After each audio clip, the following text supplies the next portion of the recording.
అందరికీ నా హృదయపూర్వక నమస్కారాలు. ఇప్పుడు మనం జూన్ నెల 1 తారీఖు నుంచి 30 తారీఖు వరకు కూడా రాశి ఫలాలు ఎలా ఉండబోతున్నాయో తెలుసుకుందాం. అంటే జూన్ నెల మొత్తం 2024 జూన్ నెల మొత్తం రాశి ఫలాలు అంటే 12 రాశుల వాళ్ళకి ఫలితాలు ఎలా ఉండబోతున్నాయో తెలుసుకుందాం. ముందు సింహరాశి అండి. సింహరాశి వాళ్ళకి శని భగవానుడు మీ రాశిని చూస్తున్నాడు. చిన్న చిన్న ప్రాబ్లమ్స్ ఉంటాయి. మనశ్శాంతి లేకుండా ఉండడము, చికాకులు, శారీరక శ్రమ, కష్టపడ్డము, మహా భయం ఉండడము, కొంచెం ప్రాబ్లమ్స్ ఉంటాయి. కానీ ఫైనాన్షియల్గా అంటే ఆర్థికంగా ఏమాత్రమూ ఇబ్బంది పడరు అని శాస్త్రం. అంటే మీకు గురుడు దృష్టి కేతు ఉంది కాబట్టి కేతు ద్వితీయంలో ఉంటే ప్రాబ్లమ్స్ ఇస్తాడు కుటుంబంలో. కానీ మీకు గురుదృష్టి ఉంది కదండి, కుటుంబంలో ప్రాబ్లమ్స్ కలతలు రావు. చక్కటికి వేళపడి భోజనాలు చేస్తారు.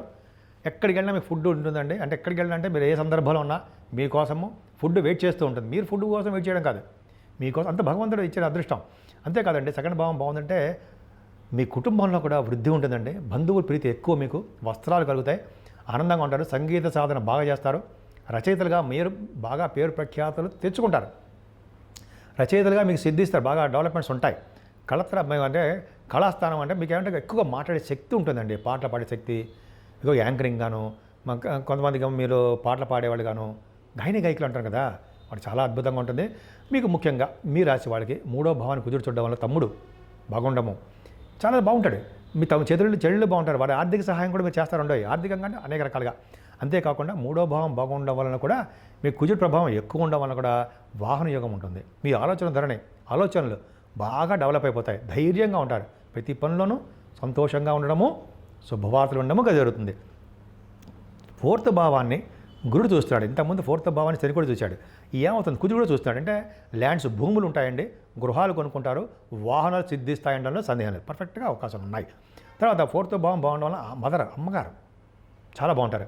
అలాగే ఆభరణాలు, సంగీతం, సాహిత్యం, ఇవి బాగా 4వ భావం చాలా బాగుంది. ముఖ్యంగా కంఫర్టబుల్నెస్ ఎక్కువ అండి. కొద్దిగా చిన్న చిన్న ప్రాబ్లమ్స్, శని వలన ప్రాబ్లమ్స్ వస్తాయి.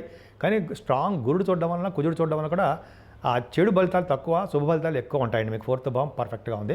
పంచమస్థానం చూసుకున్నా సరే, పంచమ భావం దశమంలో ఉన్నాడు కదా, పిల్లల వల్ల ధనయోగం ఉంటుందండి. మీకు మంచి సంతానం పడతారు, పైగా స్టాక్ మార్కెట్లో బాగా డబ్బు సంపాదించుకుంటారు, స్పోర్ట్స్ రంగంలోనూ మేటి అనిపించుకుంటారు, రచయితలుగా బాగా డబ్బు సంపాదించుకుంటారు అనడంలో సందేహం లేదు.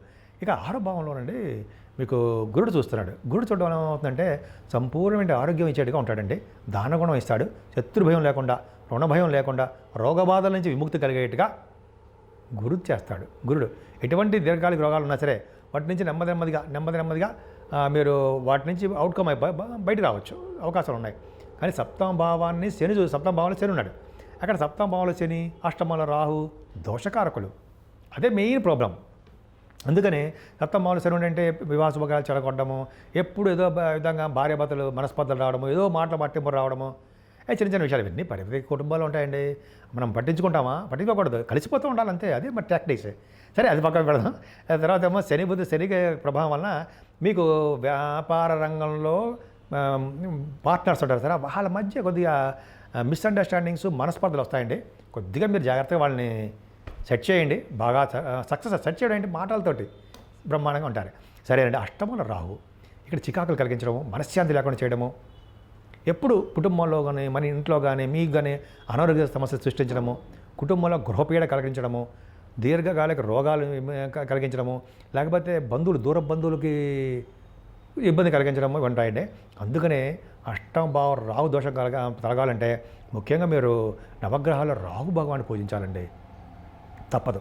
తర్వాత అమ్మవారిని పూజించడం వలన, వెంకటేశ్వర ఆరాధన వలన శని వల్ల వచ్చే దోషాలు, ముఖ్యంగా రాహు వల్ల వచ్చే దోషాలు కూడా పోతాయి. ముఖ్యంగా సంతోషి అమ్మవారిని, దుర్గా అమ్మవారిని పూజించండి. మీకు తెలియంది కాదు. ధూమ్ దుర్గాయ నమః, ఓం ధూమ్ దుర్గాయ నమః, ఓం ధూమ్ దుర్గాయ నమః, ఓం ధూమ్ దుర్గాయ నమః. అమ్మవారిని మూలమంత్రంతో మనం బయటికి వెళ్ళక్కర్లా, ఇంట్లోనే చేసుకుందాం 108 సార్లు. అమ్మవారికి ఆవిడ యొక్క ఆశీస్సులు పొందుదాం. సరే, పక్క పెడదాం. ఇక్కడి నుంచి చెప్పాలంటే 9th హౌస్ లార్డ్ కుజుడు మీకు మంచివాడు కాదు. ఏమవుతుంది, 9th హౌస్ లార్డ్ మంచివాడు కాదంటే ఏమవుతుందంటే ఇక్కడ బాధకుడు అవుతున్నాడండి. కానీ ఒక రాజయోగాన్ని కూడా ఇవ్వడానికి అవకాశాలు ఉన్నాయని నేను చదివాను ఇందాక. ఏంటంటే భాగ్యాధిపతి భాగ్యస్థానంలో ఉండి శని కరెక్ట్ అయి ఉంటే, శని కనెక్ట్ ఉంటే, శని దృష్టి ఉంటే, అలాగే రవి బుధ గురులు దశమ భావంలో ఉంటే, అయితే గురుదృష్టి శనికి ఉన్న వీళ్ళు రాజకీయ రంగంలో గెలుస్తారని శాస్త్రం ఉందండోయ్. మరి మీ జాతకాల ప్రకారం ఎలా ఉంటుందో నాకు తెలియదు కానీ లేదా సప్తమలో శని అష్టమంలో రాహు అనేది సుఫలితాలు ఇవ్వకపోవచ్చు. అంటే కుజుడు కూడా మీకు అంత మంచివాడు కాదు, బాధ కూడా అవుతాడు. కాకపోతే చిన్న ఆశ ఏంటంటే ఆశ అంటే గెలిపే అవకాశం శని దృష్టి కుజుడు కొండ ఇంత చెప్పిన కాంబినేషన్ వల్ల మీరు గెలుస్తారు. కుజుడు ప్రభావం యాక్చువల్గా అండి, కుజుడు ఎంత మీకు బాధకుడైనా బాధించి మీకు ఫైనాన్షియల్ స్టేటస్ పెంచడము, విదేశాలకు వెళ్ళడం, విదేశాలు వెళ్ళేటప్పుడు ప్రాబ్లమ్స్ వస్తాయి, జాగ్రత్తగా ఉండండి, దెబ్బలు కూడా తగులుతుంటాయి, కొద్దిగా జాగ్రత్తగా ఉండాలి. కుజుడు మంచివాడు కాదు కాబట్టి మీ బిజినెస్లో కూడా అద్భుతమైన ఫలితాలు ఏం రావండి, లాసులు రావడానికే అవకాశాలు ఉన్నాయి. కానీ రాజకీయ రంగంలో మాత్రం కరెక్ట్ అయి ఉంటారు. కానీ మీకు దెబ్బలు తగలడం మాత్రం కొంచెం జాగ్రత్తగా ఉండాలి, జరుగుతాయి. దెబ్బలు అంటే ఏంటి, రక్తం కారడము, ఏదో నడుస్తూ పడిపోవడం, చిన్న చిన్న ప్రాబ్లమ్స్ ఉంటాయి.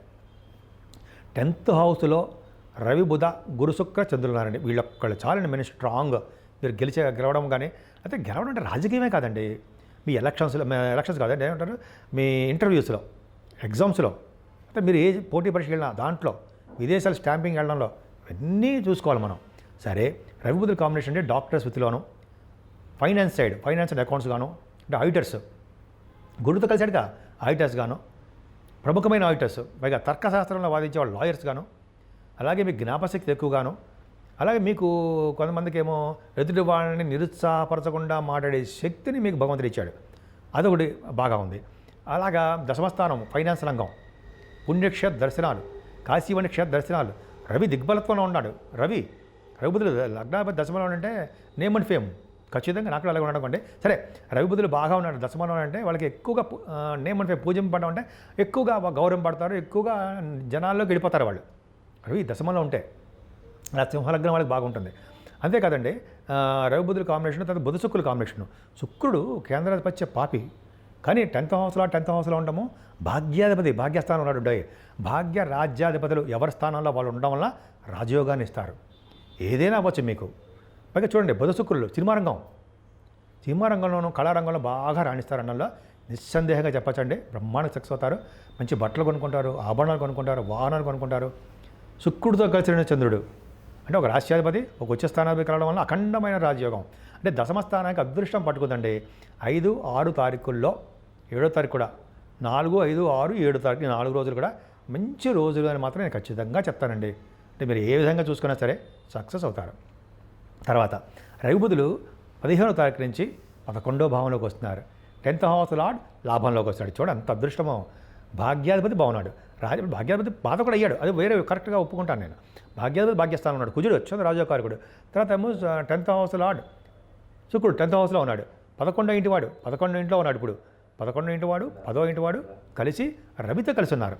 ఈ రవి బుధుల కాంబినేషన్ బుధాదిత్యోగమే. బుధాదిత్యోగం వల్ల అనేక రకాలుగా యోగం కలుగుతుందండి. మీరు ఏ భావన లాభంలో రవి ఉన్నాడంటే ఏ పని అయినా సక్సెస్ అయిపోతారు. రాజకీయ రంగంలో ఎలక్షన్స్ కానీ, రాజకీయ పదవులు కానీ, లేకపోతే మీరు చేస్తున్నట్టే కాంపిటీషన్ ఎగ్జామ్స్లో కానీ, ఇంటర్వ్యూస్లో కానీ 15వ తారీఖు నుంచి బాగా యోగం ఉందండి. లాభాలు బాగా గడిస్తారు మీరు. బిజినెస్ రీత్యా, వ్యాపారాల రీత్యా, బిజినెస్, ఉద్యోగ రీత్యా మంచి ఉద్యోగాలు వస్తాయండి. గవర్నమెంట్ ఆర్గనైజేషన్లకు ఉద్యోగాలు వస్తాయి, సివిల్ సర్వీసెస్, గవర్నమెంట్ గ్రూప్స్ అట్లా ఉద్యోగాల అవకాశాలు వస్తాయి. బాగా బుధ శుక్రుల కాంబినేషను యోగవంతంగానే ఉండడానికే అవకాశాలు ఉన్నాయండి. ఏదైనా శని 12 భావం చూడడం వల్ల ఎక్స్పెన్సివ్గా ఉంటుంది మీకు. బుధ శుక్రులు ఈ నెల మొత్తం కూడా భాగ్య రాజ్య లాభస్థానాలు నిండుగా బాగున్నాయండి. మీరు చేయవలసిన ఎలా అంటే రాహుని మంచి చేసుకోవడమే.